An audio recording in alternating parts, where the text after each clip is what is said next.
Já começamos a gravar, essa é a primeira aula de Eletrônica 3. É o último curso de Eletrônica que só é obrigatório para os alunos de Eletrônica, então é normal que estejamos só nós, engenheiros eletrônicos, só o pessoal de casa, né? Bem, vamos primeiro começar falando sobre o que é a disciplina de Eletrônica 3, onde ela entra dentro do contexto de disciplinas do nosso curso. Vocês já são alunos concluintes quando vocês chegam nas disciplinas de Eletrônica 3, Princípios de Comunicação, Eletromagnetismo 2. Elas são as últimas, basicamente as últimas disciplinas do curso que vocês vão cursar lá no 9º período, quase o finzinho do curso. Eletrônica 3, ela não é uma continuação direta de Eletrônica 1 e 2, tá? Lá em Eletrônica 1, vocês devem lembrar, a gente apresenta os dispositivos eletrônicos, as equações sobre as quais eles funcionam, o conceito de modelo de pequenos sinais, como é que a gente vai fazer esse tipo de análise, e apresenta os tipos de amplificadores básicos. Eletrônica 2 é uma continuação de Eletrônica 1, né?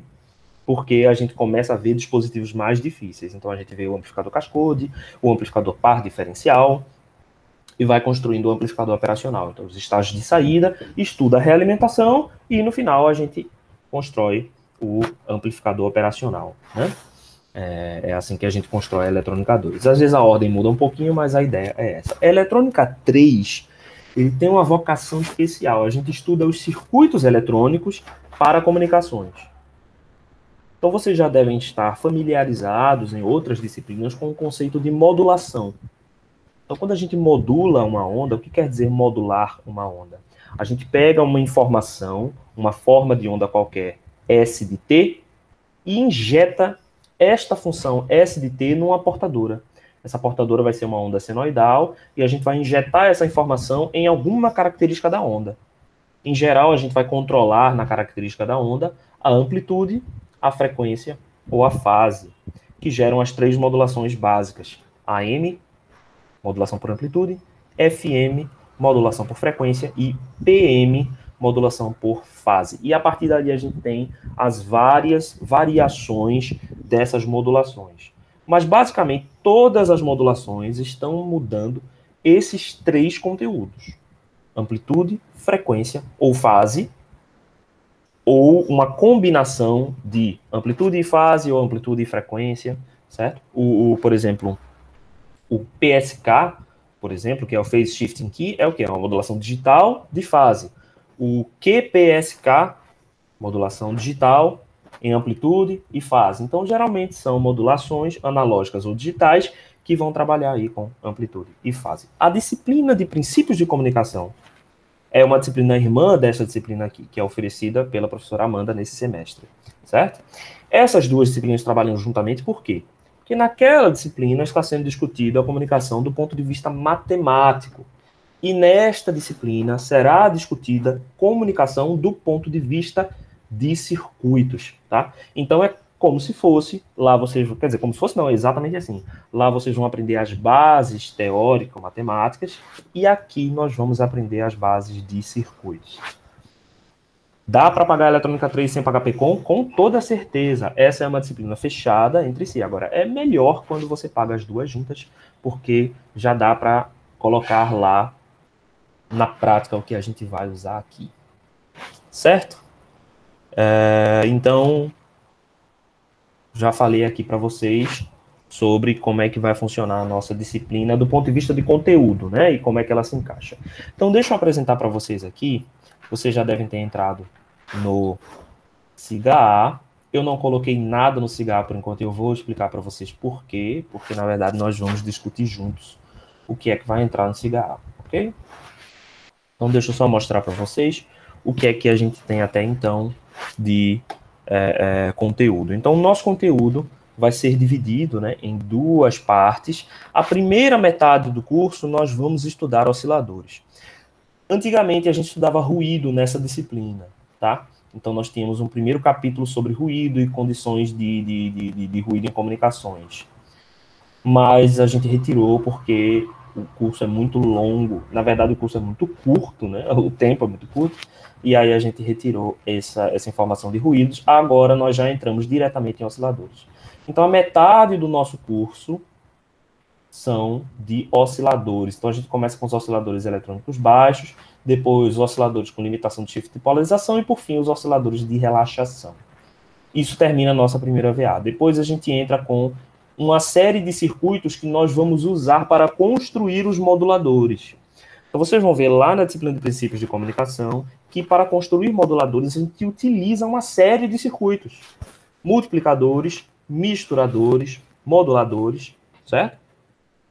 E esses circuitos, lá em PCOM, vocês não vão ver em detalhes, né? Talvez a professora mostre um circuito básico, mas a ideia lá é vocês estudarem as estruturas e como elas funcionam, como elas provocam diferentes modulações. Aqui é o inverso.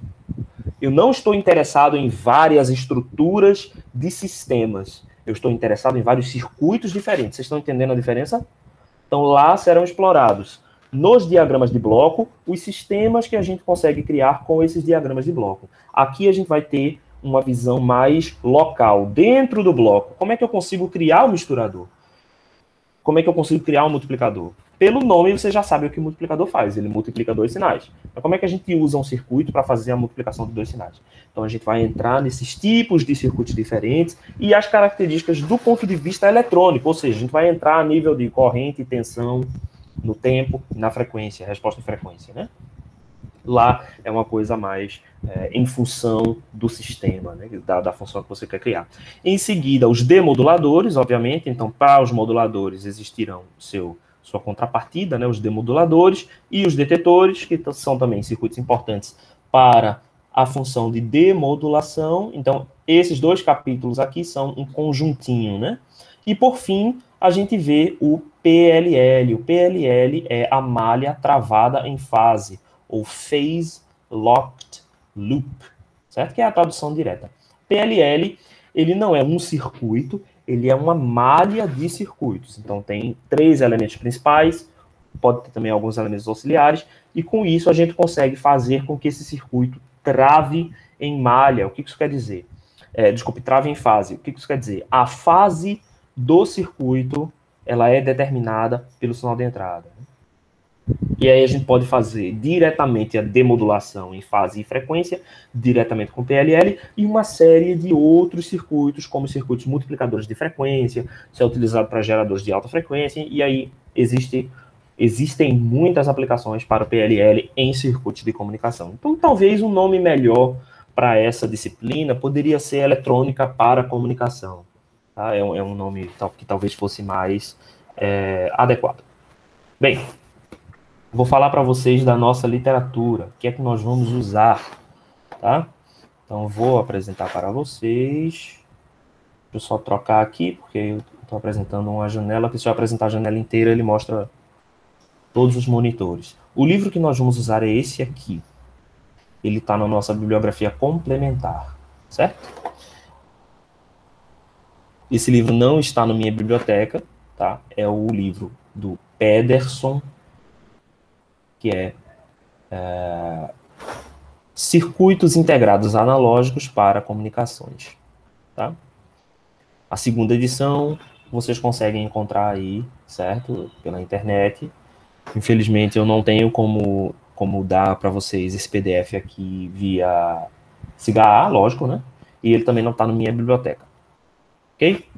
Mas um livro que está na minha biblioteca e que talvez a gente use para fazer algumas práticas é esse aqui, tá?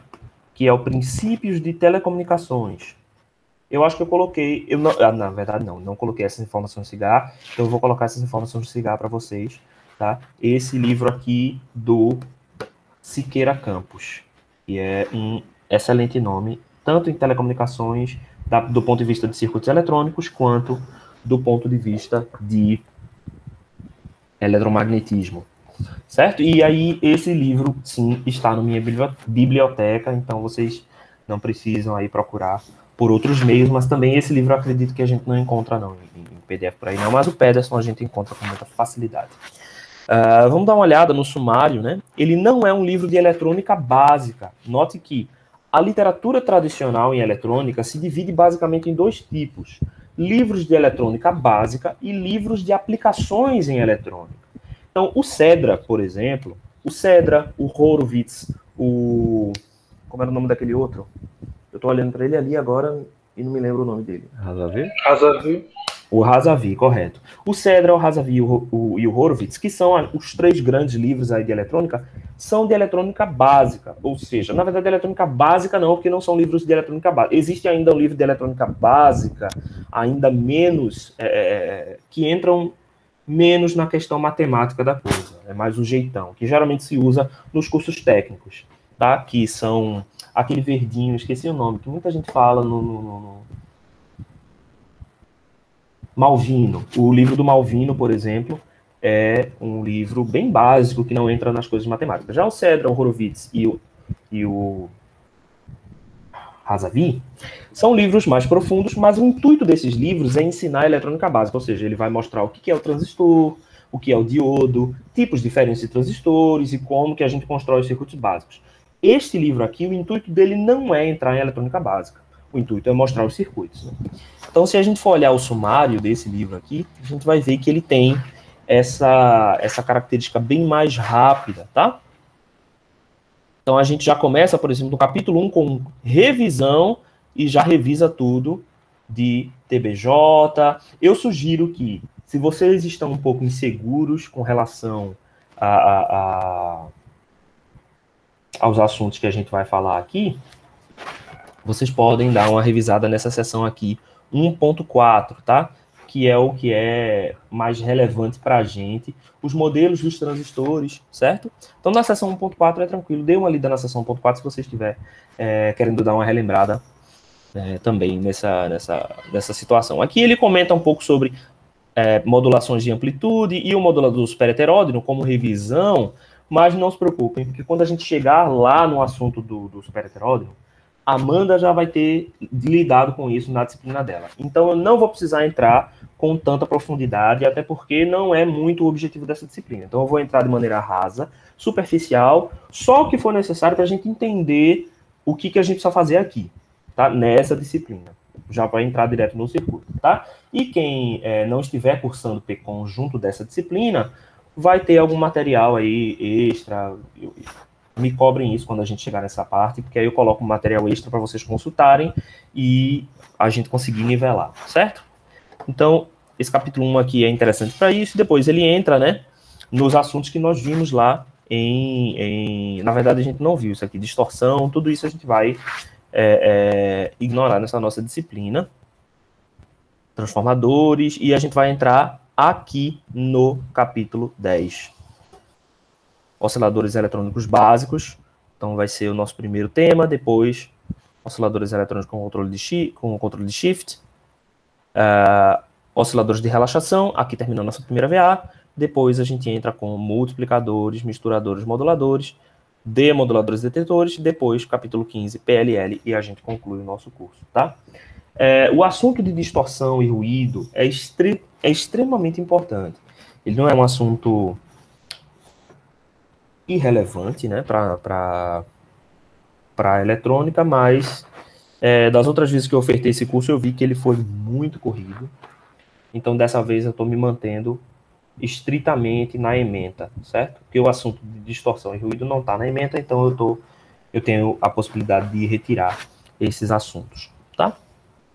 Beleza, então, nosso livro básico será esse, e o livro do Siqueira Campos, ele é um livro de laboratório de princípios de telecomunicação. Como é que eu fazia esse curso? Eu me baseava neste livro que nós temos na nossa biblioteca, temos esse livro físico, né? E aqui estavam todas as práticas. Ele é basicamente um livro que é só de prática, e a gente escolhia as práticas e fazia. Então, como é que eu fazia meu curso de Eletrônica 3? Como é que eu fiz da última vez? Caiu ali, eu vou deixar. Como é que eu fazia? Os alunos tinham esse livro aqui, a gente estudava brevemente na mesma aula, porque o curso de Eletrônica 3 só tem uma aula por semana, 3 horas. Na primeira horinha eu dava uma revisão e a gente partia para fazer a prática, e tínhamos laboratório todas as semanas, inclusive a sala onde tudo acontecia era a sala do laboratório. Eu usava aquele quadro lá do laboratório e acontecia tudo lá no laboratóriozinho pequeno de eletrônica. Temos o desafio de fazer essa disciplina aqui. E aí é isso que eu quero falar com vocês, e por isso que eu não coloquei conteúdo nenhum no CHA, porque eu esperei estar presente com vocês para fazer isso? Bem, nós podemos fazer uma disciplina mais tradicional. O que é essa disciplina mais tradicional? Eu venho aqui, me encontro com vocês, eu passo os conteúdos, e ao passar esses conteúdos, eu aplico uma prova, aplico listas de exercício, vocês resolvem as listas, resolvem a prova. Além disso, eu passo uma prática que vocês vão resolver essa prática e fazer, né? Resolve essa prática e eu vou lá e corrijo o relatório de vocês. A outra opção que nós temos é fazer uma disciplina mais voltada só às práticas e às simulações. Infelizmente, a gente não vai conseguir fazer, né, as práticas de presenciais. Existe uma possibilidade remota, tá, da gente conseguir no final do ano, mas isso depende da curva. A curva está caindo, né, as mortes por dia estão diminuindo, as pessoas estão se vacinando, vi alguns de vocês aí se vacinando, estão muito bem. Se vocês não se vacinaram, corram aí para se vacinar, porque já deve ter chegado na idade de vocês, né, que vocês já não estão mais com 17 aninhos.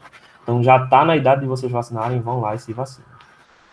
Essa segunda possibilidade seria a gente fazer o curso muito mais voltado a simulações.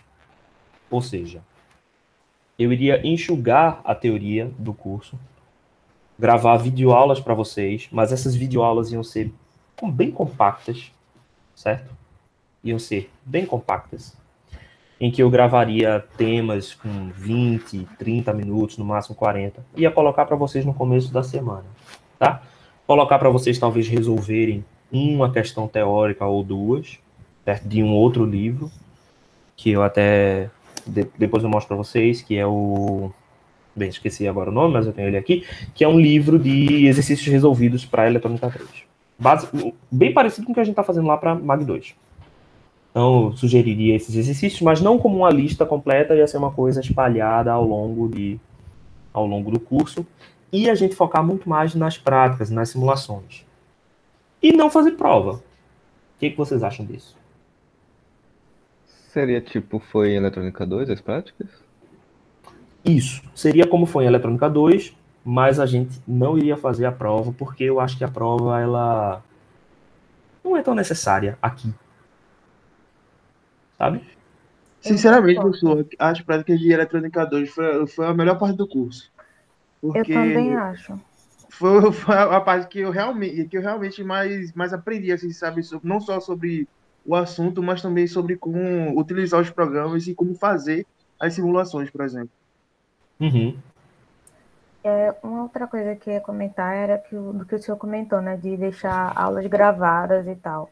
Particularmente, eu tenho percebido, assim, pela experiência da Eletrônica 2, eu consigo absorver melhor quando eu paro com calma, sei lá, no final do dia, sento, vou assistir o vídeo, faço anotação, do que a aula, assim, ao vivo, sabe? Eu me desconcentro muito mais, aparecem distrações, e ali quando eu paro para estudar com a aula gravada, eu sei que naquele momento eu vou me dedicar, sabe? Então, eu acho melhor, particularmente falando. E cá para nós, assim, prova é um rolê que não faz sentido. Não faz sentido fazer prova. Isso aí já está sedimentado. João Paulo também concorda que com a quantidade maior ficou melhor de aprender. Porque assim, gente, eu vou passar uma prova, vai ser um dia, vocês... A prova é uma lista, na verdade. A prova e lista não é diferente. Certo? A única diferença é que na prova vai ter uma restrição temporal aí, que você vai ter que resolver naquele tempo específico. Mas para mim, tanto faz. Então, eu imaginei assim, que tal a gente fazer dessa forma? A gente faz as práticas no esquema Eletrônica 2. Tá? Todo mundo aqui estava lá. Então, vocês vão fazer essas práticas. Na semana seguinte, a gente faz no mesmo esquema. Viemos todos para a aula, vocês apresentam aqui na tela, a gente vai discutindo e vocês ficam para entregar na semana seguinte. Aí nossa reunião é sempre... Nossa reunião, né? Nossa aula é sempre na quarta-feira. Então, o que vai acontecer? Hoje eu vou passar para vocês uma simulação. Na quarta que vem, vocês já mostram essa simulação. A gente abre aqui o computador, vai discutindo. Eu acho que realmente foi muito proveitoso.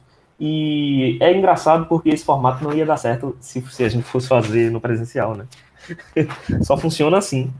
É EAD, porque cada um apresenta a sua tela, é mais rápido. O que vocês me dizem disso? Dá para usar o Proteus ou tem algum outro simulador? Que é Dá para pra usar o essa Proteus, sim. Não, dá para usar Proteus sem problema. Show. O oscilador só é meio chato no Proteus, que você tem que dar uma excitação nele. Mas dá para fazer. Então, combinados assim? Por mim, sim.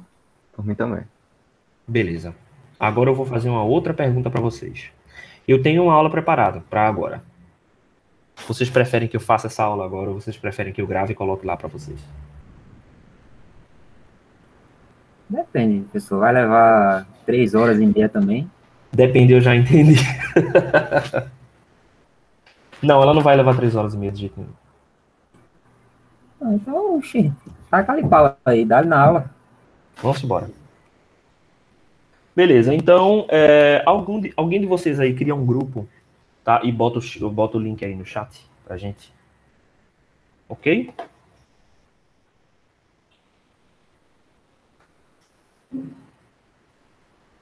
Pode ser?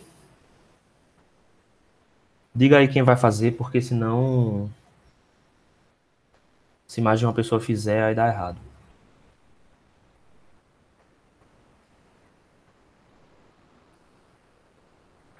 Beleza, Pedro vai fazer.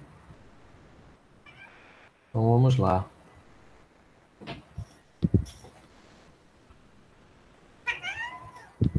E aí, Carmen?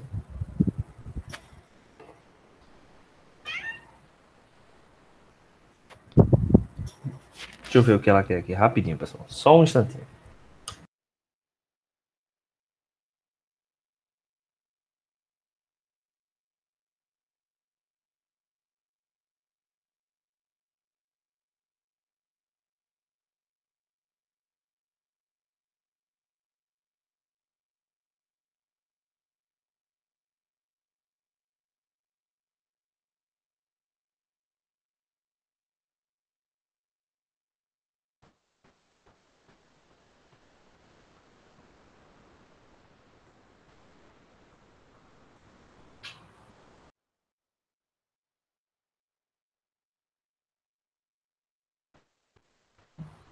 Pronto, voltei. Não adianta não. Se não botar essa ração, eles vão ficar aqui o dia todo aqui atrás de mim. Deixa eu abrir aqui o programa. Vamos passar pra cá. Cadê o chat? Mensagens. A prioridade. Pois é, a prioridade é a dona da casa. Pronto, vou entrar aqui. Eletrônica 3. Deixa eu entrar no grupo porque já fica lá.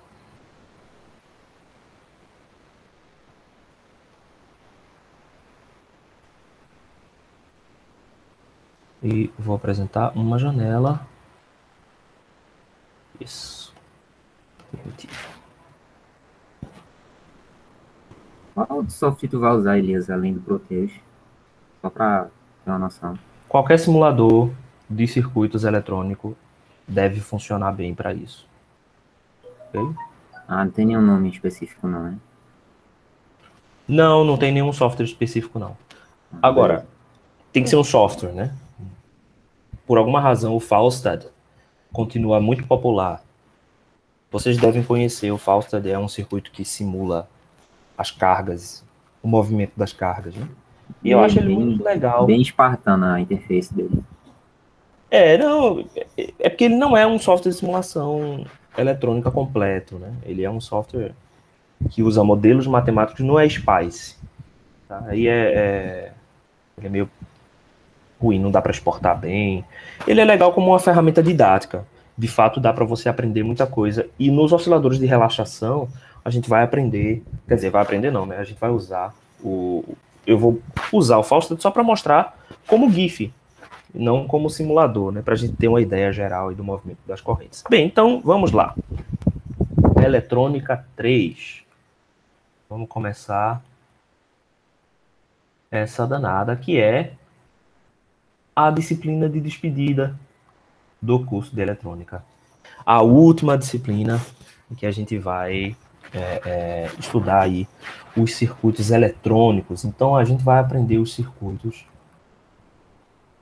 para comunicação. Bem, na primeira VA, nós vamos estudar os osciladores. O que são osciladores?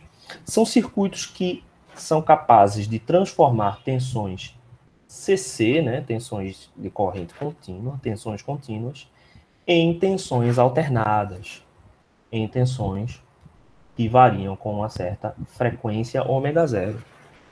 Eles são extremamente importantes porque, como a gente comentou no início da aula, a gente transmite informação, a transmissão de informação é feita, ela é construída a partir da integração de uma onda qualquer. Então, tem um sinal S de T. Quando eu faço uma modulação nesse meu sinal, o que eu estou fazendo? Eu estou colocando esse sinal em alguma característica dessa onda. Uma onda, normalmente, uma onda V de T, vai possuir uma amplitude, uma frequência, ω0, e uma fase, φ. Então, se eu faço a modulação por amplitude, AM, Amplitude Modulation, então eu estou dizendo que o meu V de T será A ds, né? A ds de T seno de ω0T mais φ0, uma constante aqui, né?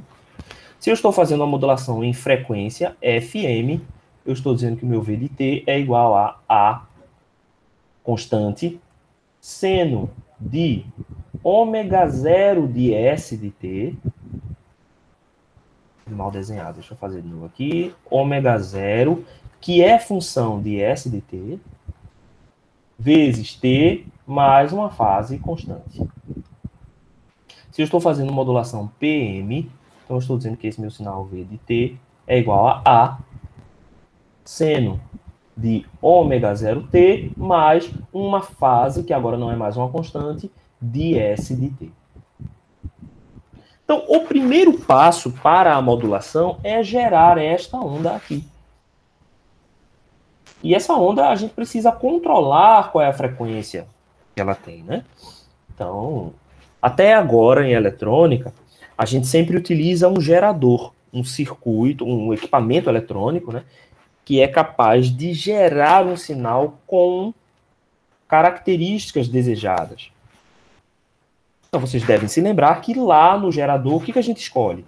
A gente escolhe a frequência, a gente escolhe a amplitude, a gente escolhe forma de onda, a gente escolhe fase, certo? E a fase, no caso, no equipamento que é o gerador, a gente escolhe a diferença de fase entre as duas saídas do gerador. Eu posso criar dois sinais e dizer que eles tenham, determinar que eles tenham uma diferença de fase desejada. Quando a gente vai criar um oscilador, ou seja, a gente vai criar esse circuito aqui, nós não temos o gerador, claro. O oscilador é o circuito eletrônico mais básico capaz de gerar uma forma de onda desse formato. E aí, depois que a gente gera essa forma de onda, a gente tem maneiras de controlar a amplitude e tem maneiras de controlar a fase desse sinal e, obviamente, a frequência. Os osciladores, eles vão ser divididos em duas categorias.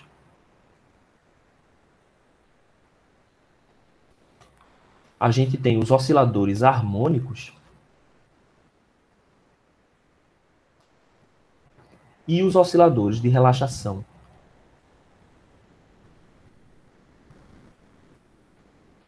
O que são os osciladores harmônicos?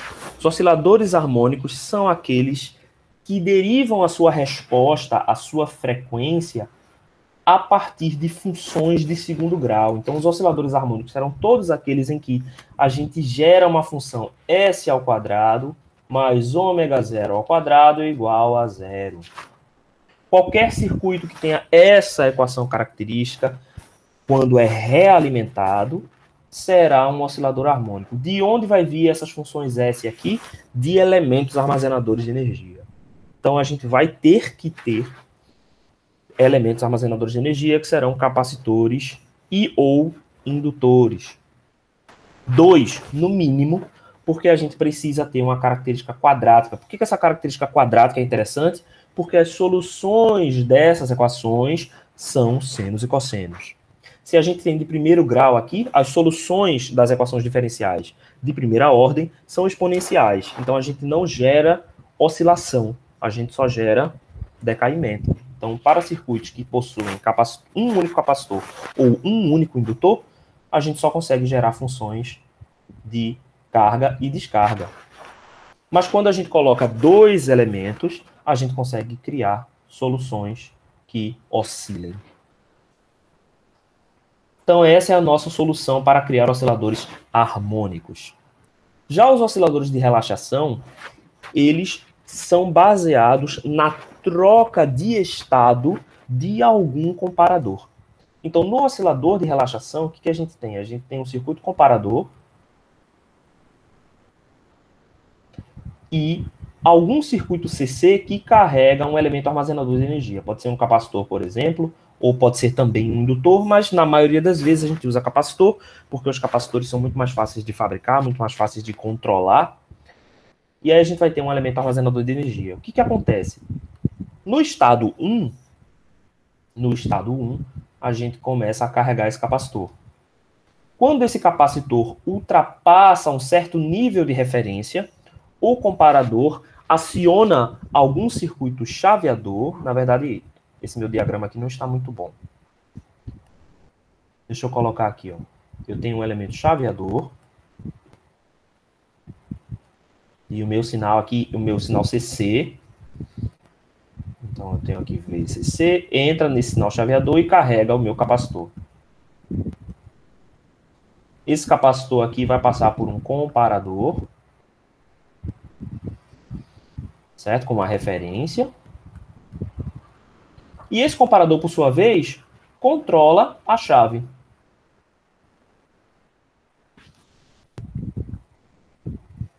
Como que vai funcionar esse esquema aqui? Vou botar isso um pouquinho mais para baixo. Vamos pensar que o capacitor está descarregado. Vamos começar nesse estado. Quando eu ligo o meu VCC, esse capacitor aqui começa a carregar. Quando o meu capacitor ultrapassa um certo nível de referência, o meu comparador passa de 0 para 1. Quando ele passa de 0 para 1, ele desliga a chave, por exemplo. Né? Aqui vai ter que ter uma lógica invertida. Vocês já perceberam que a gente precisa de realimentação negativa aqui. Né? Então, quando esse comparador atinge um certo nível, o que ele faz? Ele desliga a chave. O que vai acontecer com o meu capacitor? O capacitor começa a descarregar em algum circuito que precisa existir para fazer a descarga desse capacitor, certo? Quando esse capacitor está novamente abaixo do nível de referência, então a chave liga mais uma vez e o capacitor começa a carregar.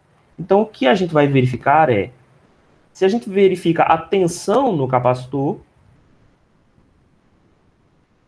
a gente de fato só consegue criar curvas de carga e descarga. Mas como nós temos o capacitor, como nós temos o circuito comparador, a gente vai ter essa característica aqui, que a gente chama de oscilação astável. Professor, Oi. se ele fica com a chave fechada enquanto ele não está no nível de referência, e assim Certo. que ele chega no nível de referência, ele fecha a chave. Assim que ele começa a descarregar, ele não já deveria passar de baixo para o de referência ficar meio que lá em cima tremendo? Exato. É por isso que a gente não usa um comparador simples. A gente usa um disparador de Schmitt. Você já deve conhecer esse circuito, talvez não. Eu conheço o nome. Beleza. O disparador de Schmitt é um comparador que tem dois níveis. Ele tem um nível alto e um nível baixo. Então, o que acontece, na verdade, é que a gente vai chegar, quando a gente chegar nesses osciladores, a gente vai ver isso aqui. Ele tem um nível de referência alto e um nível de referência baixo. Quando o comparador chaveia na saída, não só a chave muda, mas também o nível de referência muda. O próprio comparador muda o seu próprio nível de referência. Então, se esse meu RL está aqui, o que acontece? Ele fica entre esses dois níveis, né? Então, ele começa a oscilar aqui. Entendi. E o circuito que faz isso é um circuito chamado disparador de Schmitt. Que a gente vai estudar também, que a gente já até apresentou em Eletrônica 1. Não sei se na turma de vocês, porque faz 20 anos que a gente cursou Eletrônica 1, mas a gente apresenta esse circuito lá e ele não tem muita utilidade, mas vai chegar agora. No curso de embarcados eu falei do disparador Schmitt, não foi? Bacana. Também parece que faz 20 anos desse curso. O circuito astável mais básico que a gente tem, na verdade o mais básico não, né? Mas o circuito mais famoso, sem dúvida, é o... Quem lembra? Quem arrisca? Alguém já deve ter usado o 555, com certeza. O 555 é um oscilador astável, que é um oscilador de relaxação. Por isso que a gente coloca um resistor e um capacitor fora dele. Esse resistor e capacitor são simplesmente o caminho de carga e descarga, e é o tempo de carga e descarga que determina qual é a forma de onda. E a partir dessa forma de onda, a gente pode usar circuitos eletrônicos para gerar todas as outras formas de onda. Então, a gente pode, por exemplo, fazer filtragem para encontrar uma onda senoidal pura. A gente pode fazer uma saturação para fazer uma onda quadrada. E, a partir daí, a gente pode fazer o que quiser.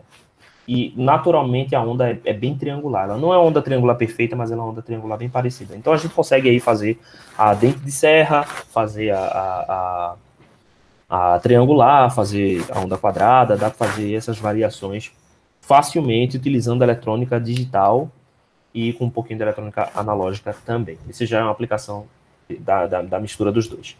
Então, nesse curso, nós vamos estudar osciladores harmônicos e osciladores de relaxação na primeira VA. Na segunda VA, nós vamos estudar circuitos para modulação. Então, vão ser os multiplicadores, os misturadores, os moduladores, AM, FM e PM, mas apenas os moduladores analógicos, tá? Nós não entramos nos moduladores digitais. E os demoduladores, AM, FM e PM, tá? Dependendo de como o curso for, se acontecer a coisa rápida, a gente pode até dar uma comentada em osciladores digitais, tá? Mas ele não está na ementa do curso. A gente não tem um curso de eletrônica para comunicação digital, o que talvez seja uma falha. Talvez, de fato, seja uma falha, porque toda a comunicação é feita em forma digital. Ou, pelo menos, toda a comunicação em massa, né? Ainda existem aplicações de comunicação analógica, mas para coisas muito específicas ou grupos muito pequenos, assim, de aplicações, mas a rádio já está totalmente digital, a televisão já está totalmente digital, o celular já é digital há muitas gerações, então é importante a gente falar sobre essas modulações, primeiro porque elas são as matematicamente mais simples, né? Segundo porque são circuitos importantes na história da eletrônica, mas hoje não são essas modulações que você vai encontrar aí em todo lugar. Beleza? Ok. Então vamos começar a discutir aqui os osciladores harmônicos, que é por onde a gente vai começar. Então, como é que a gente vai gerar, né, essa função aqui, S ao quadrado mais ômega zero ao quadrado igual a zero? Em alguma parte do circuito, nós temos que ter o circuito tanque. Então, os osciladores harmônicos são baseados no circuito tanque, que é nada mais do que um capacitor e um indutor em paralelo. Então, vamos avaliar esse cara daqui. Digamos que eu tenha essa tensão V. Eu sei que a corrente no capacitor é C dVdt e a tensão no indutor é igual a L dI dt. Vamos dizer que eu escolha a corrente para estar entrando aqui no capacitor, né? I Então aqui, na verdade, a corrente do indutor eu vou ter que chamar de menos I, né? A corrente que entra no indutor eu vou chamar de menos I. Então, portanto, eu vou adicionar um sinal de menos. Mas aí vocês entenderam por que esse sinal de menos está aqui, né? Só porque eu estou tomando a corrente como entrando no capacitor. E aí, a partir de agora, V e I são iguais nos dois circuitos. Espero que vocês concordem com isso. Então, menos V será igual a L, C, D2V, DT2. Então, a gente pode dizer que a equação de segundo grau vai ser derivada segunda da tensão em relação ao tempo, vai ser mais 1 sobre LC vezes V igual a zero. Então, aqui a gente sabe que quem serão soluções dessa equação diferencial, né? Então, as soluções, como vocês devem ter visto lá em cálculo 4, sei lá, em algum lugar onde vocês resolvem EDO de segundo grau, mas vocês sabem que são senos e cossenos. Então, a solução será os V de t iguais a V1 E elevado a J ômega t mais V2 E elevado a J ômega t menos J ômega t, né? Eu posso chamar esse ômega 0 para dizer que ela é a frequência de ressonância, e esse ômega 0 será igual a 1 sobre raiz de LC. Eu posso também reescrever essa mesma solução como uma soma de senos e cossenos. Então, há um seno de ômega 0t mais A2 cosseno de ômega 0t. Ok. Só que existe aqui um detalhe importante. Simplesmente ter um circuito tanque presente dentro de um circuito não garante que esse circuito oscila. Óbvio. Isso é óbvio porque a gente pode desenhar um circuito aqui que não oscila. Vou desenhar ele aqui, ó, VDD. Uma tensão constante. Coloquei aqui um indutor, capacitor, resistor. Esse circuito oscila?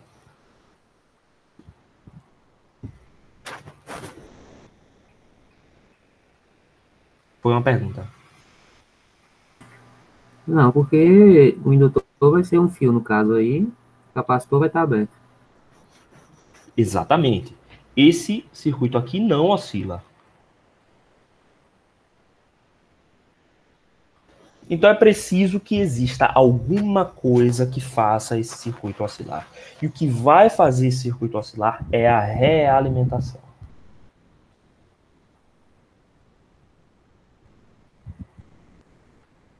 Se vocês foram excelentes alunos de Eletrônica 2, que eu sei que foram, porque eu conheço cada uma das carinhas que está aparecendo aqui, esta realimentação tem que ser de que forma?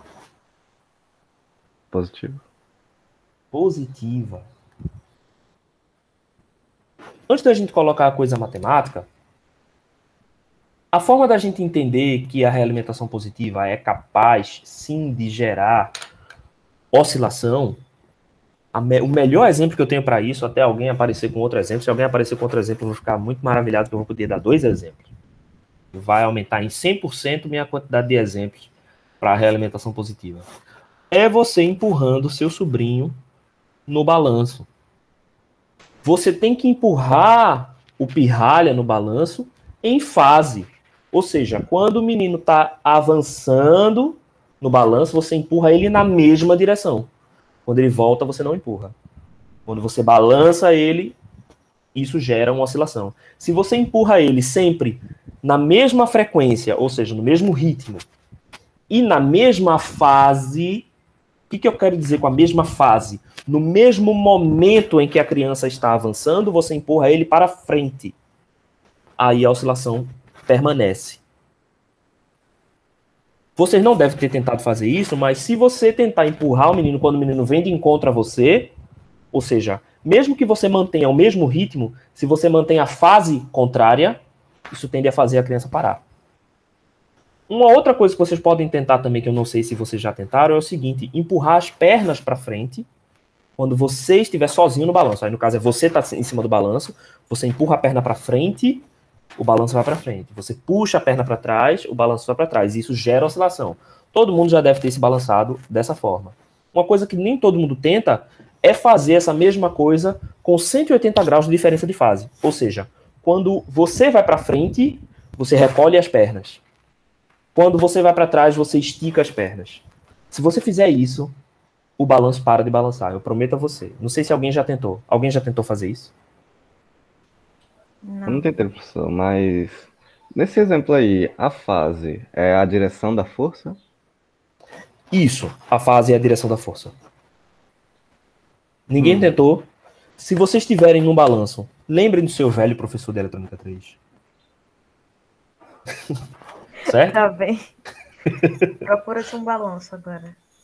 Quando vocês estiverem no balanço, subam no balanço e façam esse experimento. Balance sua perna junto com o movimento. Isso vocês já fizeram com certeza. Mas na hora de parar, faça o contrário. Estique a perna quando você estiver voltando. E recolha a perna quando você estiver avançando. Isso tira momento do balanço. Certo? E a mesma coisa ali que está acontecendo com o movimento harmônico vai acontecer aqui também nos circuitos. Então a gente precisa ter realimentação positiva. Beleza. A gente vai chamar essa realimentação positiva, não é qualquer realimentação positiva, a gente vai ter que ter 2 critérios. Então vamos desenhar novamente o circuito da realimentação, né? Então aqui a gente tem o sinal de entrada. O sinal de entrada agora vai ser um sinal constante. Então eu vou simplesmente dizer que isso aqui, ó, é um VDD. Mais, menos, certo? A gente tem aqui o nosso circuito A e o circuito beta.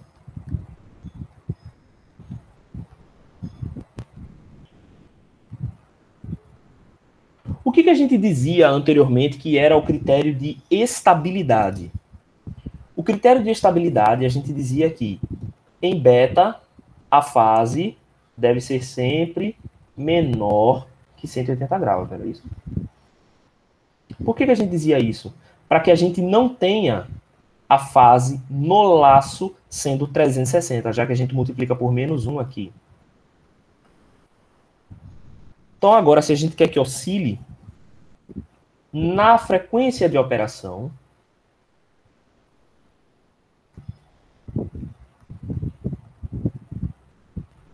então eu vou colocar aqui, ó, na frequência de operação,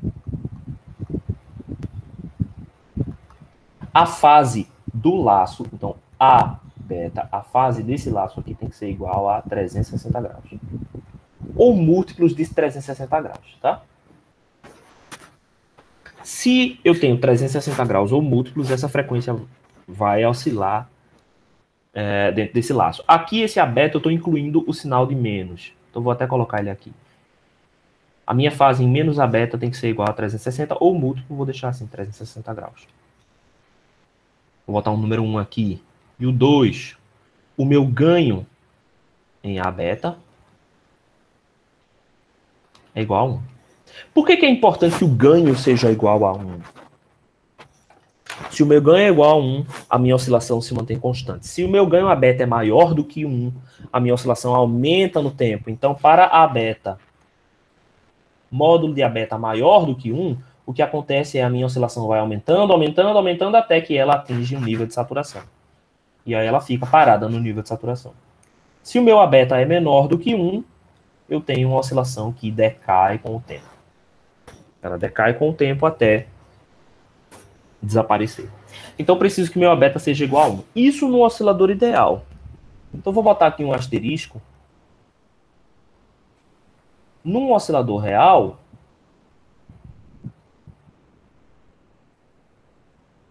eu preciso que o módulo de A beta seja ligeiramente igual a 1. Um pouco maior. Aliás, será que existe esse símbolo aqui? Ó? Eu vou botar maior, aproximadamente maior. Se não existir esse símbolo, eu estou inventando esse símbolo agora. Então, ele é aproximadamente maior do que 1. Pouco maior do que 1, para compensar as perdas que normalmente vão acontecer dentro do seu circuito, né? Então, o próprio capacitor e o indutor possuem resistências parasitas, então eles vão perder energia, e normalmente você vai ter elementos resistivos ali conectados ao longo do seu circuito. Esses critérios aqui são tão importantes que a gente dá a eles o nome de critérios de Barkhäuser.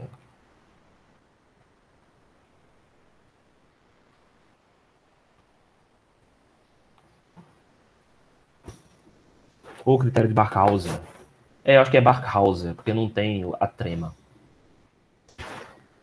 Esses são os únicos critérios necessários para que um oscilador harmônico oscile. Ele precisa ter uma malha de realimentação de 360 graus e é necessário que o ganho seja igual a 1. Beleza.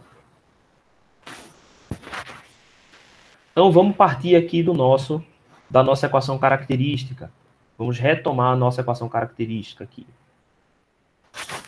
Se a gente passa ela para o domínio da frequência, o que a gente vai ter aqui? A gente vai ter S ao quadrado, V, mais ômega 0 ao quadrado, V igual a 0. Então a gente pode cancelar V com V e obter a equação característica.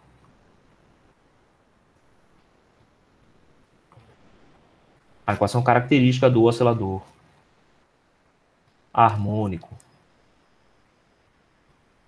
Todo oscilador harmônico vai ter a mesma equação característica, S ao quadrado mais ômega 0 ao quadrado igual a 0.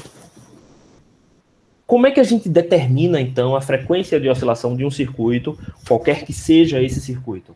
A gente precisa calcular a equação característica, que é esse cara daqui, ó. E essa equação característica aqui tem que ser S ao quadrado mais ômega 0 igual a 0. A solução de ômega 0 será, portanto, a frequência de oscilação daquele circuito. Então, se eu tenho obedecidos os dois critérios de Barkhauser e a minha equação característica é dessa forma, então o meu circuito oscila em ômega 0.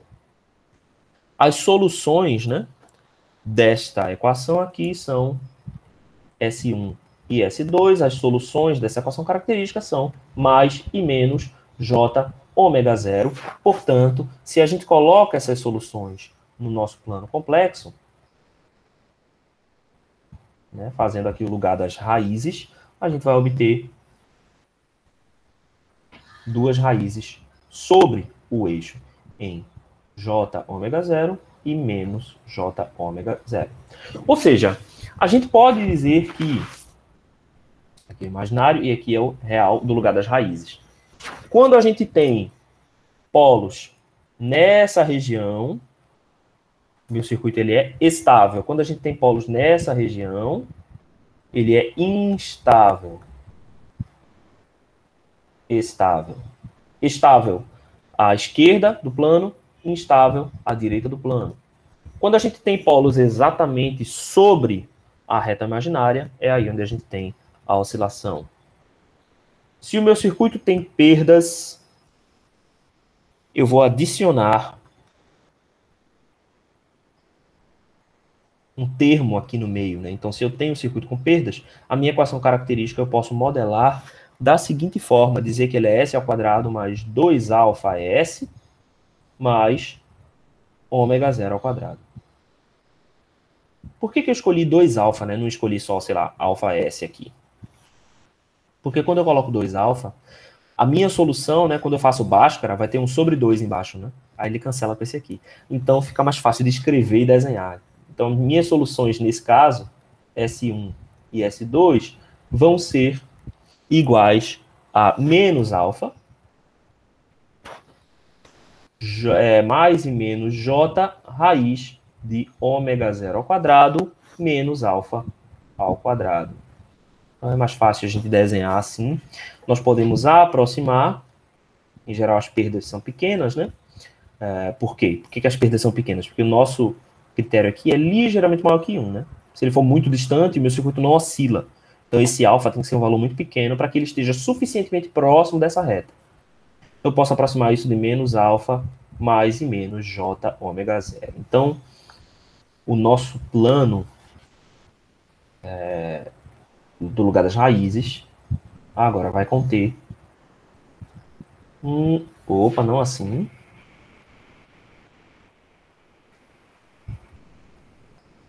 Um pequeno valor de alfa, aqui alfa mais J ômega 0, e aqui menos alfa menos J ômega 0. Então é esse o tipo de resposta em frequência que nós estamos procurando. Se o meu circuito tem essa característica e ele está realimentado na frequência onde a gente tem ganho 1 e fase 360 graus, voilá, o seu circuito oscila. Não é por acaso que esses critérios de estabilidade são muito parecidos com aqueles que a gente tinha quando a gente queria que o circuito fosse estável, né? Quando a gente queria que o circuito fosse estável, a gente queria que essa fase nunca ultrapassasse 180. Quando a gente adiciona o 180 com o sinal de menos, né? O sinal de menos inverte novamente, então completava os outros 180, né? Então completava os 360. Então aqui no caso a gente queria que essa fase de beta jamais atingisse 180, para a gente não ter o 360. Ou, caso ela atingisse 360, ela fosse sempre menor que 1. Por que menor que 1? Porque menor que 1 vai gerar uma oscilação que decai. Então o circuito entra numa oscilação, mas ele decai e o regime permanente não vai conter essas frequências, essas oscilações. Então, beleza. É isso que a gente precisa para fazer um circuito oscilado. Vamos ver um exemplo de simulador. Começou uma mega reforma aqui no meu condomínio. Deixa eu fechar aqui.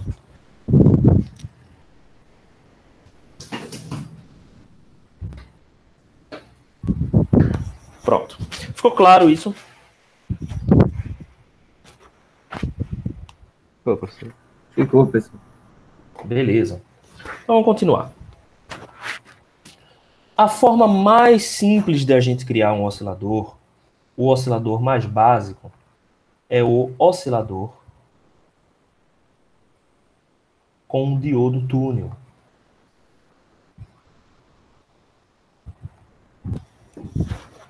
Obviamente, para a gente falar do oscilador com diodo túnel, a gente precisa falar sobre o que é diodo túnel.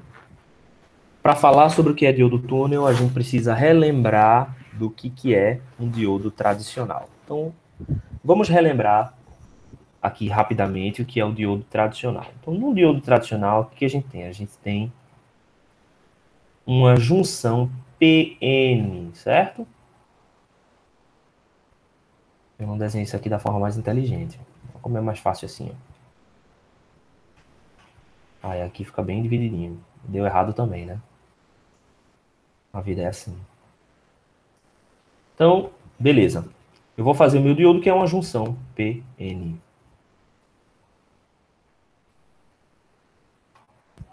Então, beleza. Aqui eu tenho o semicondutor dopado com impurezas. Então, no lado N, eu estou dopando com impurezas doadoras. Então, eu tenho um excesso de cargas aqui. Um excesso de elétrons livres. E no meu lado P, eu tenho um excesso de lacunas. O que vai acontecer aqui?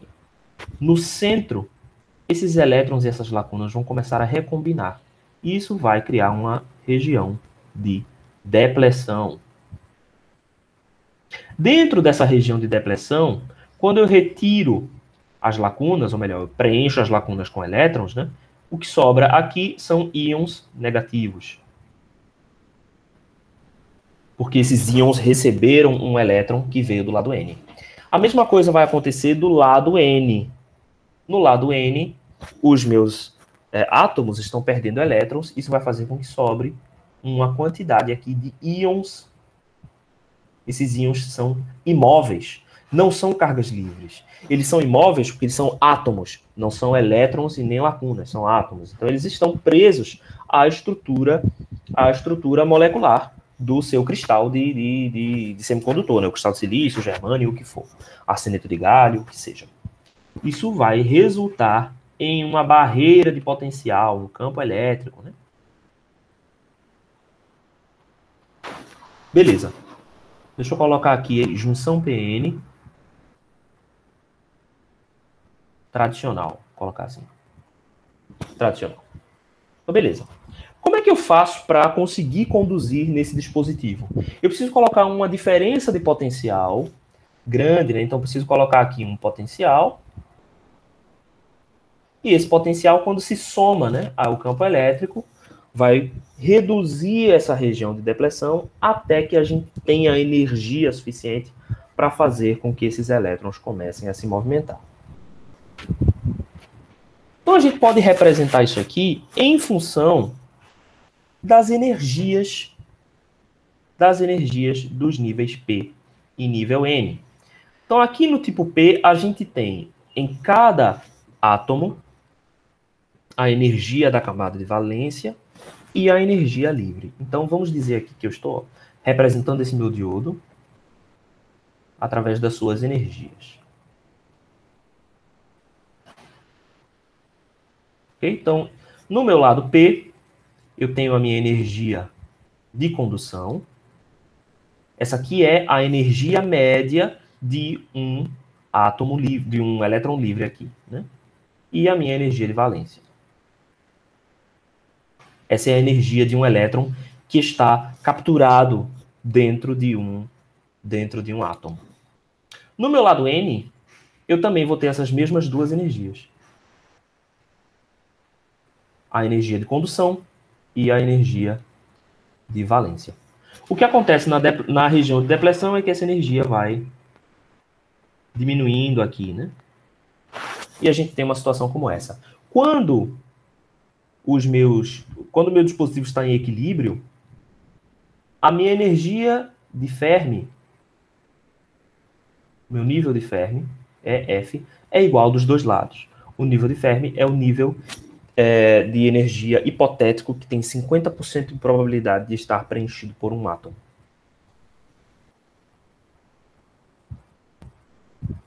Os elétrons que estão aqui, ó, na banda de condução, precisam vencer essa barreira de energia. Precisam receber essa energia para saltar daqui para cá. Ou seja, eles precisam saltar da banda de condução do tipo N para a banda de condução do tipo P. Como é que a gente faz para dar a esses elétrons essa energia? A gente coloca essa diferença de potencial. O que acontece num diodo túnel?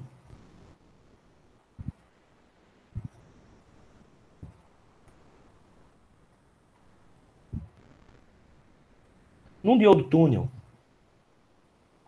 a gente tem uma concentração muito maior de impurezas, tanto no lado P quanto no lado N.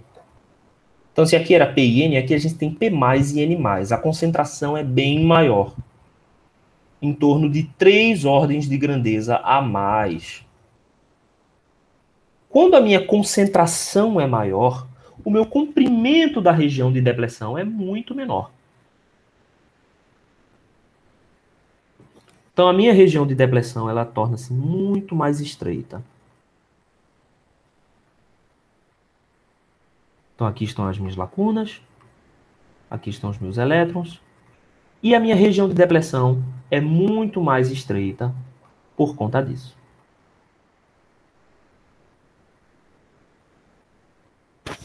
Nesta situação, como é que a energia se comporta?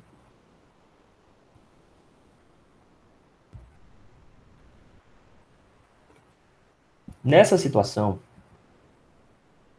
a concentração é tão alta.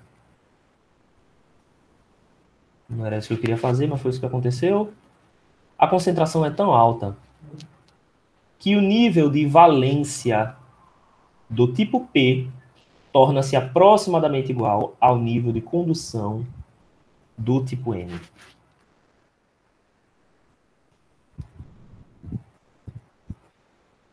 E essa curva aqui é muito íngreme, porque a região de depleção é muito curta. O que acontece aqui é o que a gente chama de efeito túnel. Notem que no diodo normal, o elétron ele fugia da camada de condução do tipo N para a camada de condução do tipo P. No efeito túnel, o elétron salta da banda de condução do tipo N para a banda de valência do tipo P. Então ele começa a preencher a camada de valência dos átomos do tipo P. Então é um efeito diferente aqui, ó. Esse cara daqui é o efeito túnel. E esse efeito túnel acontece com tensões muito pequenas. E acontece para as duas polarizações. Tanto para a polarização direta, quanto para a polarização reversa. O que acontece quando a gente começa a aumentar a tensão direta? Vamos colocar aqui uma tensão e aterrar aqui. Qual será a curva IV desse dispositivo? Como é que eu posso fazer para desenhar isso aqui? Deixa eu empurrar isso aqui um pouquinho mais para cima. Qual será a curva IV desse dispositivo?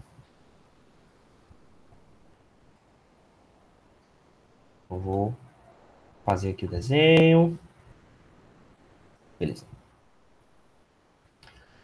Quando a gente coloca uma pequena tensão, uma tensão pequena, né?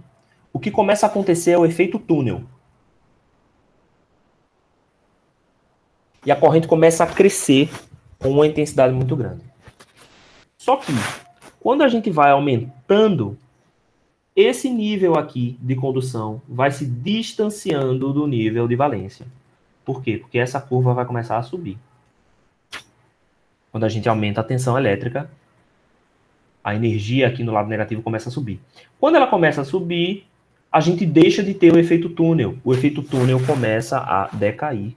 E a gente começa a aumentar o efeito diodo normal, tradicional, em que os elétrons começam a passar para a banda de condução. Só que essas duas coisas não acontecem ao mesmo tempo. Primeiro, a gente verifica uma diminuição do efeito túnel. Então, essa curva vai atingir um valor máximo. Eu estou com vermelho na mão.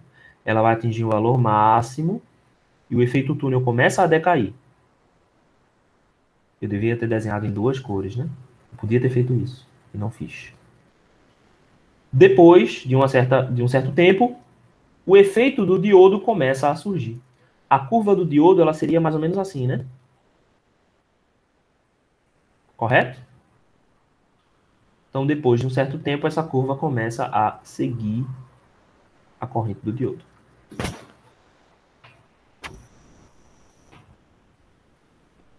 Para o lado negativo, ele também tem, né?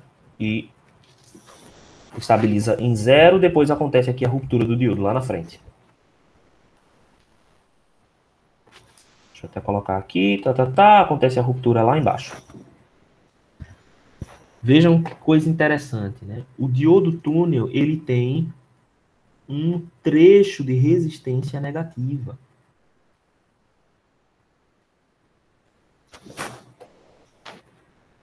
Ou melhor, ele tem um trecho de resistência dinâmica negativa. Então, o diodo túnel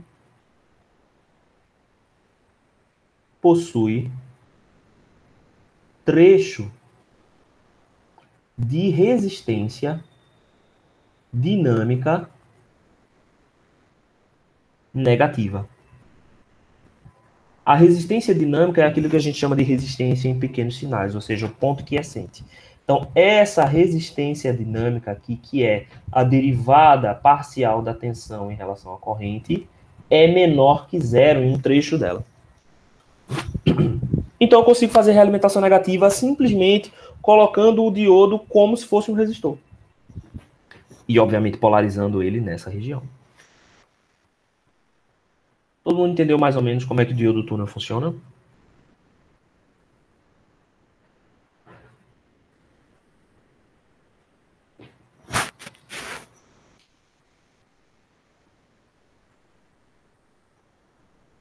Mais ou menos mesmo? Essa questão do túnel, professor, você pode repetir de novo essa parte do EC para o EV? Certo, ok. O que acontece no diodo tradicionalmente? Quando a gente fornece energia, essa barreira ela começa a diminuir até que essa barreira seja pequena o suficiente para a gente começar a ter elétrons saindo do lado N e vindo para o lado P. Mas com que energia eles vêm para o lado P? Eles vêm com energia da banda de condução. Então, o que está acontecendo aqui, ó, eu forneço energia suficiente para que os elétrons no lado N ganhem energia e venham para a banda de condução do lado P. É diferente do que acontece no efeito túnel. Certo? Porque o que a gente tem aqui é o seguinte, eu não sei se vocês estudaram isso em química ou física. Acho que não, né? Definitivamente a gente não viu isso na disciplina de semicondutores. Mas vocês viram isso em alguma disciplina de ciências dos materiais. O que era energia de valência, energia de condução e banda de gap. A gente viu em tecnologia dos materiais. Tecnologia dos materiais. Então, essa banda de gap aqui é uma banda proibida, certo? Em que você não pode ter presença de elétrons aqui. Então, se esses elétrons vão passar do lado N para o lado P, eles precisam preencher algum formato possível. Tem que existir um formato possível aqui de energia para eles preencherem, um estado possível. Esse estado só pode ser ou banda de condução ou banda de valência, não existe outra possibilidade. No diodo normal, esses elétrons trafegam preenchendo o nível de energia de condução. No diodo túnel, na primeira parte da condução, eles estão trafegando da banda de condução para a banda de valência, porque é um salto menor. Quando você coloca uma pequena tensão, eles estão trafegando nessa direção, entre esses níveis de energia. E isso resulta nessa primeira curva. Isso ocorre porque a banda de passagem é muito fina? Isso ocorre porque o nível de energia de condução e o nível de energia de valência, tipo, energia de condução do tipo N e a valência do tipo P estão muito próximas. Então é preciso de menos energia para fazer essa transformação aqui do que aquela, vencer essa barreira aqui. Essa barreira aqui é maior. Então um nível menor de energia, uma quantidade menor de energia, consegue fazer com que o elétron salte da condução tipo N para a valência do tipo P. Isso gera essa primeira parte aqui da curva. Elias, isso é uma propriedade do material ou da construção dele? Veja, isso é uma propriedade do material. Isso também poderia acontecer aqui. Só que num diodo normal, essa distância entre a banda de condução tipo N e a banda de valência tipo P está distante, né? Essa distância aqui não é desprezível. Então o efeito túnel passa a ser muito pequeno quando comparado ao efeito normal do diodo. No diodo túnel, como a gente faz a dopagem mais alta, a gente faz com que esse intervalo aqui seja menor. Então ele começa a ter um efeito túnel muito mais perceptível no início. Depois o efeito túnel decresce. Quando o efeito túnel decresce, o efeito normal do diodo começa a dominar a curva. Então essas curvas derivadas aqui que eu botei verde e vermelha seria a corrente devido ao efeito túnel e a corrente devido ao efeito normal do diodo. O efeito de barreira. Em altas frequências, isso se mantém também, Elias, ou muda muita coisa? Não, em altas frequências a gente vai começar a ter uma capacitância aqui, né? Ou melhor, a gente sempre tem essa capacitância, mas a capacitância vai começar a introduzir diferença de fase. Aí a gente pode vencer isso colocando uma barreira intrínseca, que é o que a gente chama de diodo PIN. Então, em altas frequências, esse diodo PIN, que é o diodo que tem uma camada intrínseca aqui no meio, ele responde melhor, porque ele diminui a capacitância. Todo diodo vai ter uma frequência máxima de operação, acima da qual ele simplesmente não responde mais, certo? Mas aí, esses diodos aqui, como tem a região de depleção mais curta, vão ter capacitâncias menores, o que significa que eles conseguem operar em frequências mais altas. Mas o diodo que funciona em frequências mais altas de todos é o diodo PIN, que tem uma camada intrínseca no meio da região de depleção. Beleza. O símbolo do diodo túnel, faltou colocar aqui, é esse.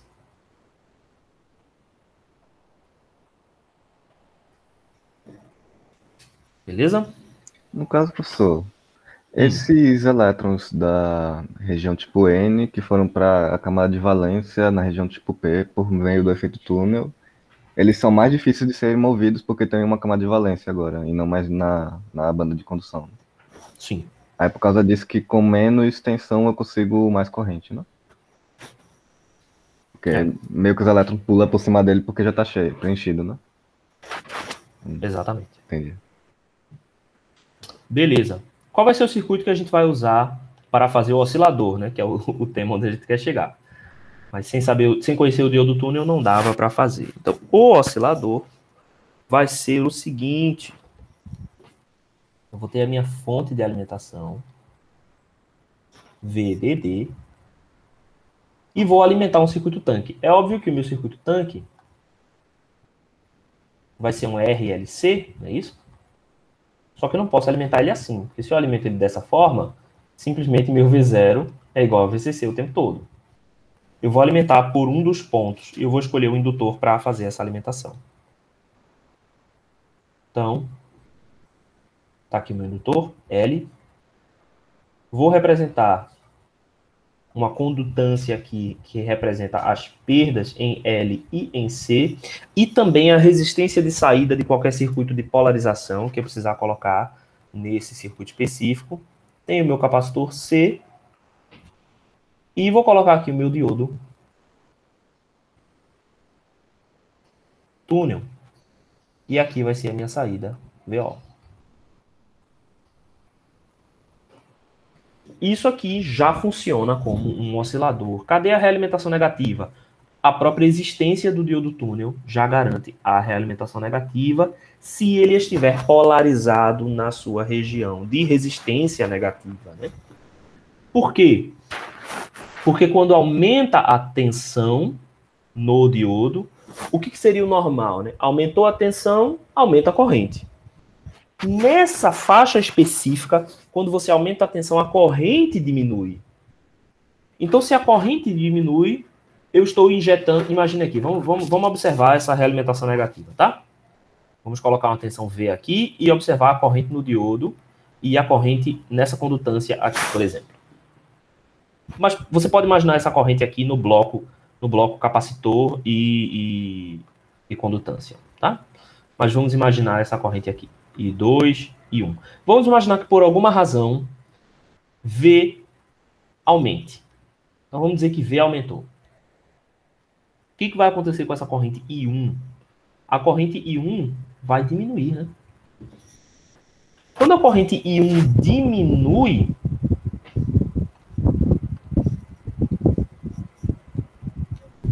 se a corrente I1 diminui, isso faz com que mais corrente seja injetada em G. Então, I2... Não, tem alguma coisa errada. Espera aí. Senão isso faria V aumentar.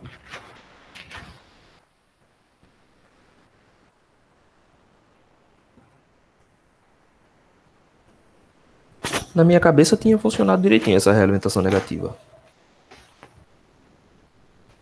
Por que agora eu não estou visualizando isso?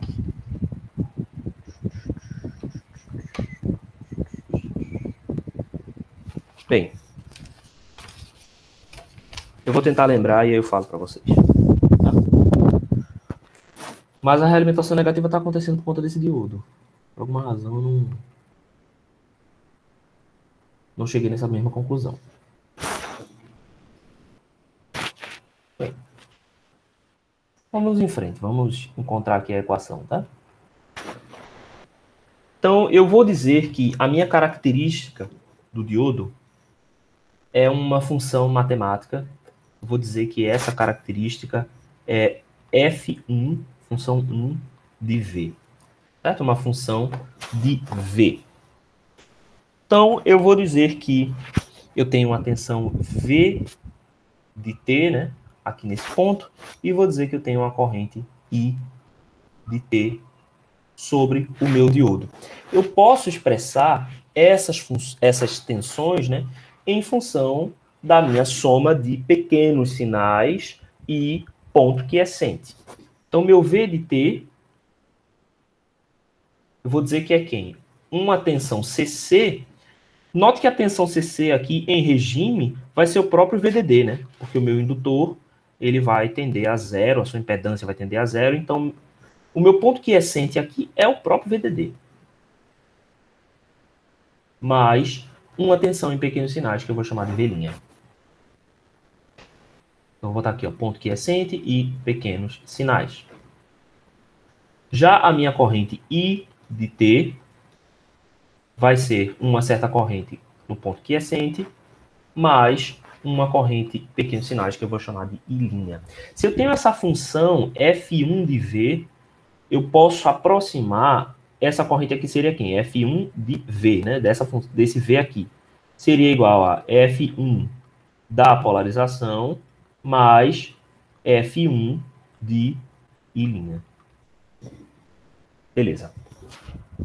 Então eu posso fazer essa aproximação aqui, certo? Beleza. Então, aliás, não, aqui tá estranho. Aqui é F1 de VDD, que é pequenos sinais. F1 de VDD mais a derivada de F1 del V aplicado em V', né? Primeiro termo aqui da série de Taylor. Beleza. Então vamos começar a fazer essa análise. A gente pode começar fazendo a lei das correntes de Kirchhoff nesse nó. Então, lei das correntes de Kirchhoff em V. O que a gente vai obter, né? A corrente no indutor, se eu tenho que V é L di dt, eu posso dizer que I é 1 sobre L integral de V dt.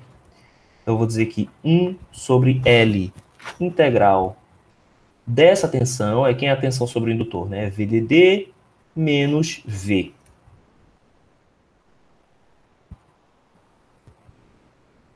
dt. Isso tudo é igual a corrente nessa condutância, né? Então, a corrente aqui seria V sobre R, então, portanto, vai ser G vezes V, mais a corrente do capacitor, que é C dV dt, mais a minha corrente no diodo túnel, que é F1 de V. Beleza. Então, agora eu vou colocar os componentes de pequenos sinais, tá? Os componentes de pequenos sinais não, a gente vai colocar os componentes de pequenos sinais. Então, VDD menos V é igual a menos V'. Então, menos 1 sobre L integral de V' dt é igual a GV, né? V é VDD mais V', então eu vou ter um G VDD como componente CC mais um G V'. C dV dt, né? Então, se eu estou derivando V com o tempo, VDD vai sumir, então vai ficar um C dV' dt. Essa derivada aqui vai tirar o VDD. E essa derivada de F1, na verdade, F1 aqui, ó, eu fiz a minha aproximação, dizendo que seria, né, esses dois pontos aqui. Então, quem é que vão ser? Será F1 de VDD, botei aqui porque essa é a parcela constante, mais a derivada de F1 em relação a V vezes V'.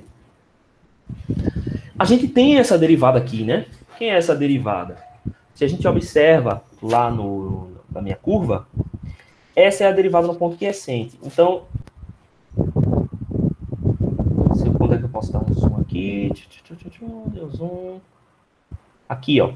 Então, eu estou avaliando o meu ponto quiescente exatamente aqui. E a minha derivada é essa inclinação. Eu vou dizer que essa minha derivada é igual a 1. Ou seja, eu vou admitir... Oi. F1 dV, ele não estava aplicado em V'? Porque agora ele está multiplicando. Está aplicado isso. Aplicado em V'. Por que ele está multiplicando? Sim. Por que surgiu um V' agora, né? Porque está multiplicando. Isso. Não era para surgir um V', não. Isso foi um erro. Isso aqui é em V'. Beleza, então essa derivada aqui, eu sei que é menos A. Eu vou dizer que é um menos A, certo? Eu vou dizer que A é a inclinação da reta nesse ponto. Então, a gente vai dizer que essa inclinação aqui é um menos A constante. Então, aqui a gente pode fazer uma derivada, certo? No tempo. Quando a gente deriva isso no tempo, eu vou passar esse V para lá, vai ficar 1 sobre L V', mais isso aqui sumiu, G dV' dt, mais C d derivada segunda dt2. Isso aqui não pode sumir agora, peraí. Eu fiz alguma besteira. Isso de jeito nenhum pode desaparecer agora.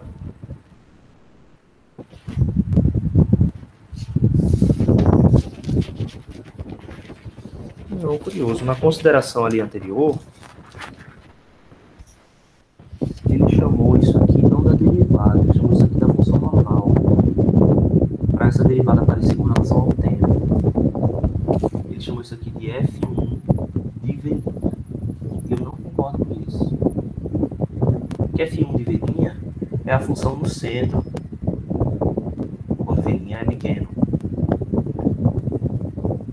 E aí funciona, vai surgir essa derivada aqui, dessa forma, F1 de V', e aí quando a gente deriva, vai aparecer aqui F dF1 dt de V'. Que é o objetivo aqui do progresso que o livro está apresentando. Eu não concordo muito com isso, porque se a gente está tratando com pequenos sinais, deveria ser a derivada aqui em torno do ponto que é sempre. E não a própria função aqui. De fato. Mas eu vou continuar assim, só para a gente obter o mesmo resultado. Depois eu vou precisar entender o que aconteceu, por que ele chamou assim e não da forma tradicional de pequenos sinais. Então aqui a gente tem a equação de segundo grau, né? Aqui a gente tem uma equação de segundo grau, em que a gente pode multiplicar todo mundo por L, então fica LC, derivada segunda, dV dt, ao quadrado, mais L, que multiplica, aqui eu tenho a derivada, né? Então eu vou colocar as duas derivadas juntas, ddt, de quem? De G, mais... Oi, pode falar, Pedro. O seu microfone está recebendo um pouco do vento do seu ventilador. Tá recebendo um pouquinho do vento. Ah, é porque eu me recostei aqui, aí recebe. Aí aqui DF ficou DDT para fora, F1 de V', mais V' igual a 0. Aí aqui eu uso a regra da cadeia. Na regra da cadeia, eu vou dizer que a minha derivada temporal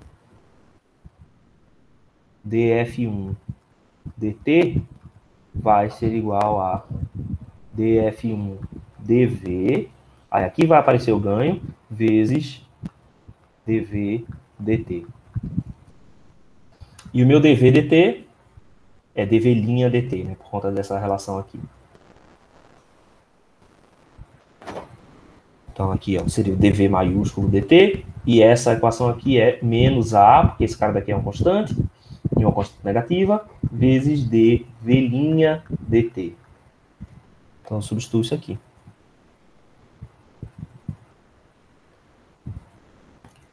Então LC, D2V, dt2, mais L, ddt, então G, né? O que a gente viu aqui? Ó? Que essa derivada temporal aqui é igual a menos A derivada em V, né? Então aqui vai ser menos A V'.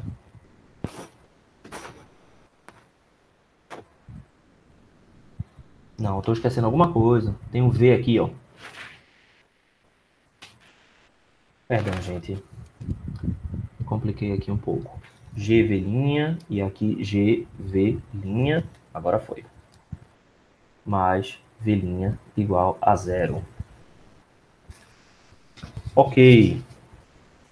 Aí a gente pode botar o G menos A para fora, o que resulta em LC, D2V, DT2, mais LG menos A, DV', DT, mais V' igual a 0. E a gente chega na nossa equação de segundo grau, que vai possuir a equação característica LC S ao quadrado mais LG menos A S mais 1 igual a 0. No caso, a derivada segunda também é de velhinha, né? É, tudo velhinha, tudo velhinha, tudo velhinha. E aqui também. Aqui também. Faz um tempo que eu não botei isso aqui. Acho que agora tá tudo ok. Beleza, então essa é a minha equação característica. Se a gente coloca, divide todo mundo, né, por LC, a gente chega em S ao quadrado mais, aqui eu estou dividindo por LC, vai sobrar C, então G menos A sobre C, S, mais ômega 0 ao quadrado, né? Vai ser 1 sobre LC, igual a 0. Então, esse circuito oscila em 1 sobre raiz de LC. As raízes desse sistema, S1 e S2, são menos G menos A sobre 2C, né, que aqui é o nosso caso, o nosso é o 2α, né? Aqui, como a gente viu lá em cima, o 2α vai ser igual àquilo, então a minha raiz é menos alfa, portanto, menos G menos A sobre 2C, mais e menos J ômega 0. Aí aqui, se a gente for considerar, de fato, o J ômega 0 ao quadrado menos alfa ao quadrado, aqui dá mais menos J raiz de 1 sobre LC menos G menos A sobre 2C ao quadrado. E as soluções vão ser da forma V de T é aproximadamente A E elevado a mais alfa T, né, em que esse alfa é G menos A sobre 2C, cosseno de beta T, em que beta é raiz de 1 sobre LC menos G menos A sobre 2C ao quadrado. Beleza? Tranquilo.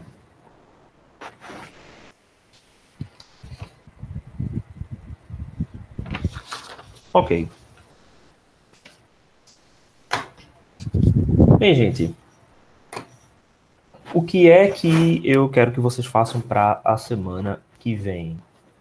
Eu quero que vocês simulem um oscilador com diodo túnel, tá? No livro, a gente tem, deixa eu apresentar para vocês aqui.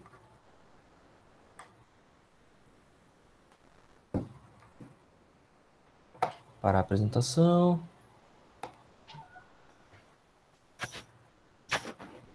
Vou apresentar aqui agora o livro. Pederson, ok.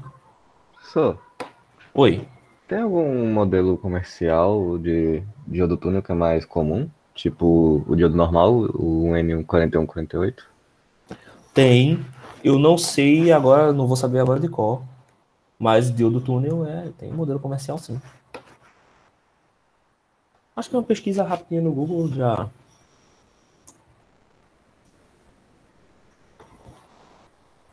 já vai resultar muita coisa. Bem, Vocês já estão vendo aí a minha tela, né? A gente tá vendo o PDF. Isso, pronto, PDF. Então, aqui na seção 10.5, a gente tem um exemplo de oscilador de diodo túnel. Aqui ele está fazendo com o Spice, certo? Então, eu vou pedir para vocês repetirem esse exemplo, mas em vez de fazer no Spice, eu quero que vocês façam esse exemplo aqui no circuito, no simulador visual aí que você quiser. Perfeito?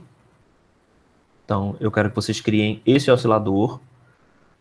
Eu ainda não parei para pensar em quais são os requisitos, mas é parte aí do trabalho, então, certo? Para vocês encontrarem esses requisitos. Como é que a gente polariza e como é que a gente faz. Beleza? Pode ser assim? E a gente vai discutindo durante a semana, tá? Não é só uma jogada assim, façam aí e vamos ver o que vai dar. Eu quero que vocês discutam comigo para a gente ir descobrindo como é que a gente vai criar esse oscilador. Ok? Então a primeira atividade de vocês é essa. Criar um oscilador que utilize o diodo túnel. Professor, a entrega já é para o próximo quarto ou a próxima quarta vai ser para a apresentação daquela forma que a gente fazia? O esquema vai ser como a eletrônica 2. Então, na próxima quarta, a gente vai discutir esse circuito. Agora, vai existir uma certa convolução aí nas atividades. Porque, por exemplo, na segunda-feira eu já vou colocar o próximo vídeo, certo? Que vai ser o oscilador de ponte de vinho. E aí já vai vir uma outra atividade de simulação de oscilador de ponte de vinho. Então, eu estou pensando em fazer assim. Veja se vai ficar legal aí para vocês. Na quarta-feira, nós vamos ter a nossa aula, vocês vão apresentar o que vocês fizeram aí de osciladores. Na segunda, vocês entregam o oscilador. Beleza. Porque aí na segunda já vai ter novos vídeos. E na quarta já vai ter um. Então a gente, na verdade, vai rolar 3. Vai acontecer de ter 3 coisas acontecendo ao mesmo tempo. Ou seja, o vídeo novo do tema 3. Na quarta-feira a gente vai apresentar o tema 2, mas vocês têm que entregar o tema 1 naquela semana. Então vai ser uma coisa bem convoluída e corrida, né? Mas é sobre isso. No caso, a data de entrega dessa que você está passando agora vai ser dia 13? Segunda, dia 13? Ó, vamos lá. Exatamente, segunda-feira, dia 13. Então aqui, dia 1º foi, vamos dizer que foi apresentado aqui o conteúdo. No dia 8, vocês vão trazer... Ó, vamos lá. Dia 1º, a gente teve aula. No dia 6, eu vou colocar para vocês um vídeo novo, né, vídeos novos do próximo conteúdo. Dia 8, a gente vai discutir o oscilador ponte de vinho. Aí, dia 13, vocês vão entregar o oscilador diodo túnel e eu vou entregar para vocês os novos vídeos daquela semana. Dia 15, a gente discute o oscilador ponte de vinho e vai ser entregue dia 20. Vai ser meio confuso. Mas eu acho que vai funcionar. Essas práticas terão pesos equivalentes ou cada um vai demandar uma pontuação diferente? Você está perguntando se cada uma vai ter uma pontuação diferente ou se... Ou só vai ser tudo igual, assim? Cada uma X%? Eu não pensei nisso, mas eu acho que elas vão ser iguais. Não tem por que a gente fazer valores diferentes. Vamos fazer tudo igual. Professor, vai ser individual ou em dupla? Como é que foi a experiência para vocês em Eletrônica 2? Vocês sentiram que em dupla ficou assim... Porque a minha preocupação é a seguinte, quando a gente faz individual, primeiro que gera mais correção para mim, isso é um problema. Segundo que quando um aluno sozinho trava, quando a gente tem 2, eles se ajudam melhor.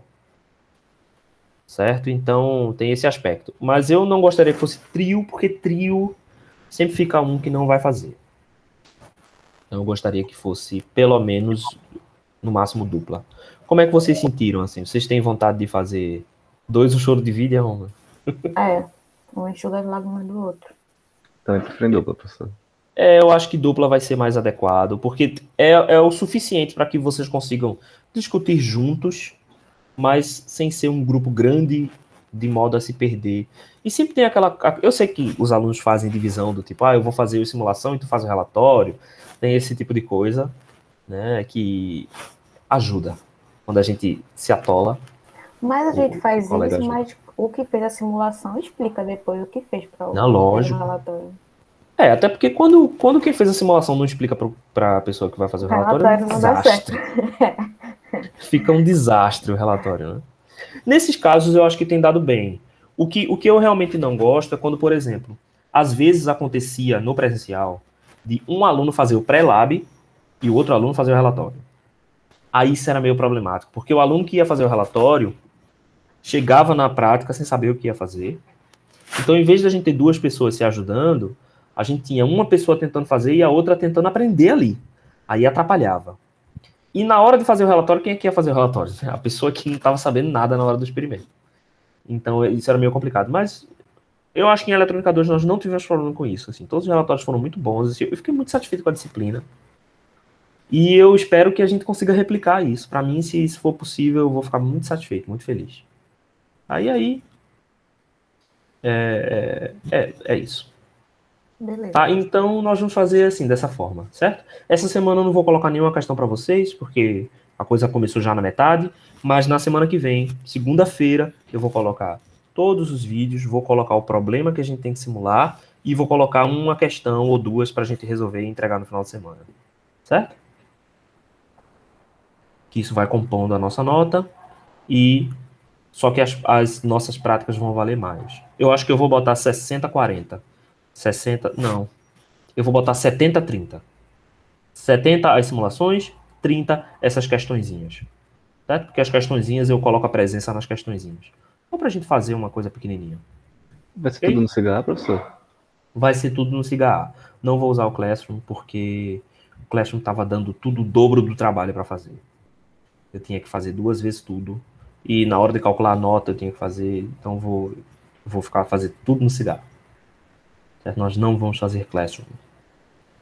Ok? Mas como a gente não vai fazer questionário, que é a pior ferramenta do cigarro, então acho que vai dar certo. Beleza?